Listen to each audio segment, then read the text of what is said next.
De plus en plus insoutenables, les catastrophes naturelles qui secouent notre planète de par leur ampleur et de par leur récurrence interpellent la conscience humaine. Engagé pour sa part dans des actions humanitaires depuis plusieurs décennies, Christian Aid s'est associé à d'autres partenaires. L'Office de développement des églises ODE, l'Alliance technique d'assistance au développement ATAD et le réseau MARP Burkina pour apporter leur contribution à la gestion du fléau. Avec les partenaires, on a dit ok, nous sommes en train de mettre chaque fois en œuvre des programmes de construction de la résilience directement par des projets de développement, mais il est nécessaire aussi qu'on mène des actions de plaidoyer pour qu'au niveau national, au niveau local, la réduction de ces risques de catastrophe-là soit prise, soit d'abord connue au niveau national et soit intégrée dans notre processus de développement. Dans la conduite du processus, ces partenaires ont été rejoints par d'autres acteurs et alliés afin de créer une synergie d'action pour former un groupe solide pour une action de plaidoyer plus efficace. Nous, on a dit oui, parer à la situation présente, d'accord. Mais puisque chaque année, la situation revient un peu plus grandissante en faveur du changement climatique, la situation ne fait que s'agrandir. Alors, pourquoi l'État n'inscrirait pas ça dans son programme d'action pour que ce travail de résilience-là, cette formation des communautés pour la résilience en matière de réduction de risque de catastrophe soit d'une manière intégrée et non une manière ponctuelle.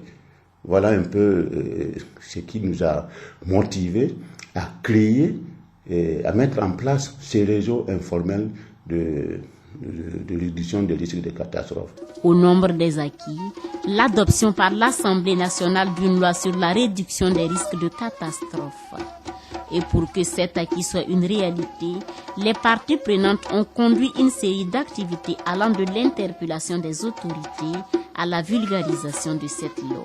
Cette loi a été votée au niveau de l'Assemblée et aussi a été promulguée en avril 2014 par le Conseil des ministres.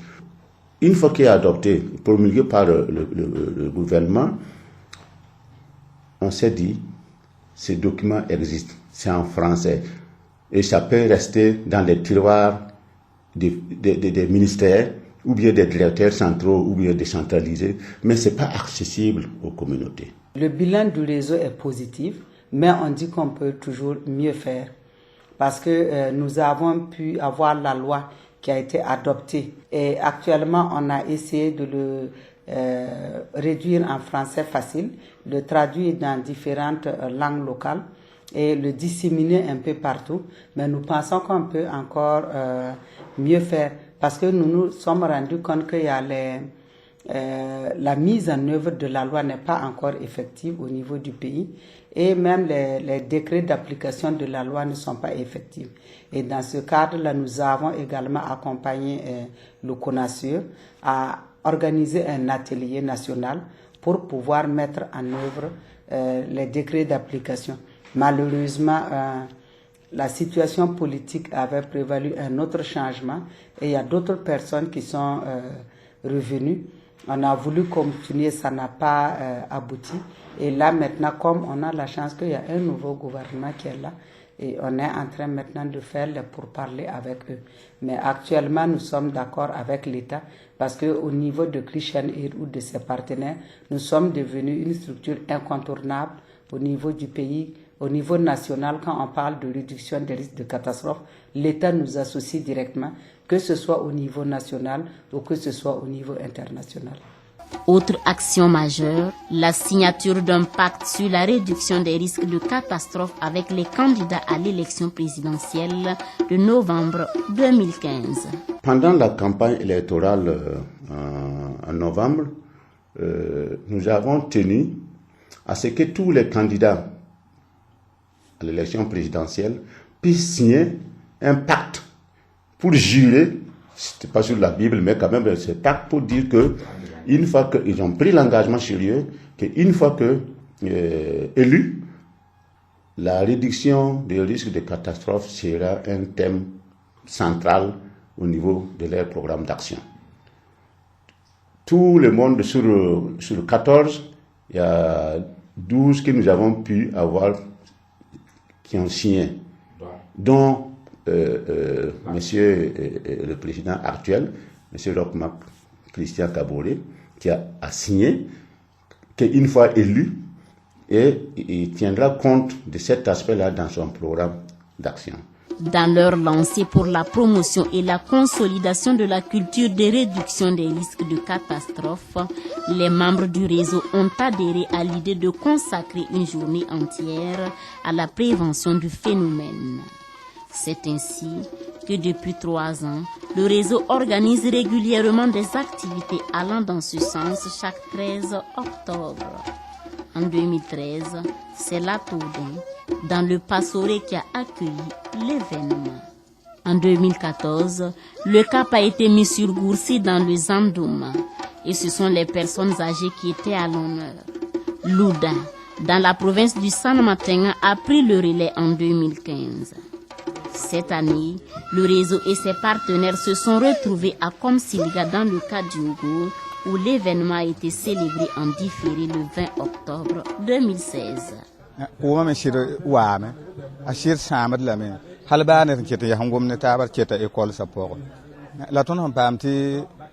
Gouvernement ne ba wakaruna la bolton te fa la ma shata ko ton me tagadam ton nam ha sakri bam me han pam tinga to damma abnan la ta tirje tan naman han pane ton ya hawta han yi kabala ya école la pour dalle lebeda la nyo ma ha renam ti shirje he me shit son ti han kan kanane sanna la ma ya bansi haya ritel kai nan kien kabe la wona ma na nam tit pam ta karuno data mbati yam ne balla intention te tun yela pam ta ba ya rok zakapo bi ta gomna bi. C'est une journée essentiellement de mobilisation, de sensibilisation pour que chacun joue son rôle, n'est-ce pas, en matière de lutte contre les risques et catastrophes.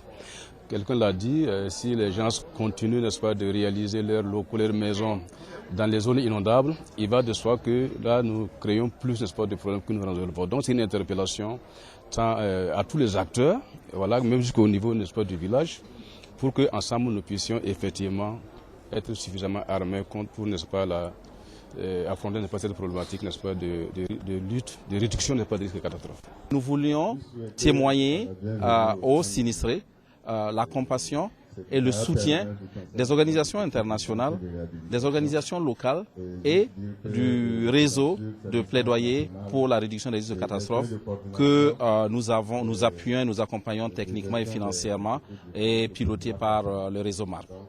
Au-delà de cet élan collectif, chaque membre, conformément à sa mission, travaille au quotidien à l'amélioration des conditions de vie de ses couches les plus vulnérables à travers des actions multiformes et diversifiées. L'Office de développement des églises évangéliques au Burkina Faso a été créé en 1972. Et vous savez qu'en 1973, il y a eu cette sécheresse qui a frappé l'ensemble du Sahel dans notre pays. Et l'ODE a pu avoir le secours des organisations protestantes qui lui ont permis de participer aux côtés du gouvernement à aider les populations qui étaient sinistrées. Et depuis ce temps, l'ODE n'a jamais manqué d'être au rendez-vous quand il y a des situations de crise alimentaire, en tout cas de catastrophes humanitaires dans ce pays, d'apporter sa contribution. Parce que c'est un instrument de témoignage de l'amour de Dieu des églises évangéliques au Burkina Faso. Et c'est dans ce cadre que nous sommes partenaires de Christian Aid depuis plus de 40 ans. En tant que membre, nous avons travaillé d'abord à mettre en œuvre les actions que nous avons arrêtées dans nos plans d'action. C'était ça d'abord notre préoccupation en tant que membre du réseau, véhiculer le message du réseau, et surtout aussi travailler à diffuser l'image du réseau et mobiliser aussi des ressources, parce qu'en tant que structure membre, nous avons eu à travailler avec d'autres partenaires en dehors de Christian Aid, qui est le partenaire initial du réseau. Nous avons eu à mobiliser des ressources avec par exemple Diaconia.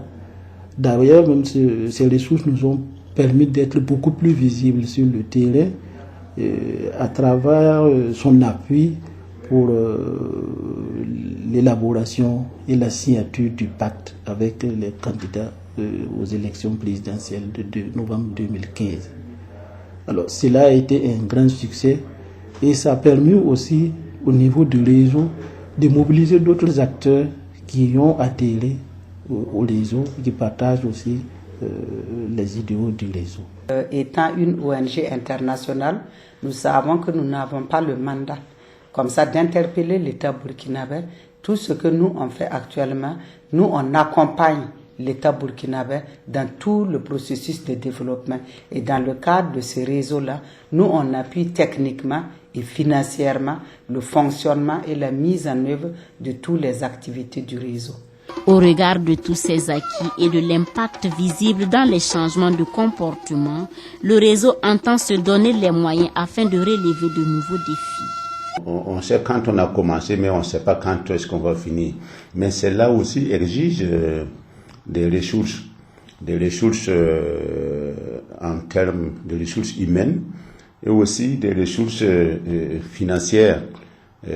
Parce que tout ce qu'on entreprend depuis le début jusqu'à présent, nous avons qu'un seul partenaire technique et financier qui nous soutient. Bon, et alors que nous avons une grande ambition, donc à ce niveau, nous sommes en train d'élaborer un plan d'action. On voudrait bien que ce soit un plan d'action triennal qui pourrait nous permettre vraiment de lancer un bon processus d'appui à la résilience des communautés. Mais souvent, les ressources financières font défaut. Et disons, en termes de ressources humaines, je disais que nous avons plus de 23 membres qui sont prêts, actifs et à tout moment et opérationnels à tout moment sur le terrain.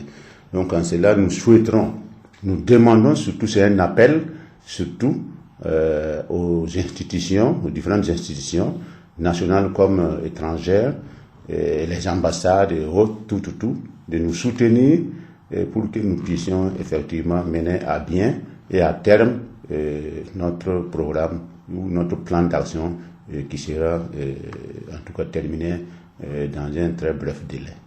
À ce jour, le réseau de plaidoyer constitue un acteur de taille sur la thématique de la réduction des risques de catastrophe. Les résultats obtenus permettent d'affirmer que le plaidoyer a produit et continue de produire des effets qui contribuent significativement à une amélioration qualitative des politiques en matière de réduction des risques de catastrophe dans notre pays. L'ambition à terme, parvenir à une résilience totale des populations vulnérables de ce pays.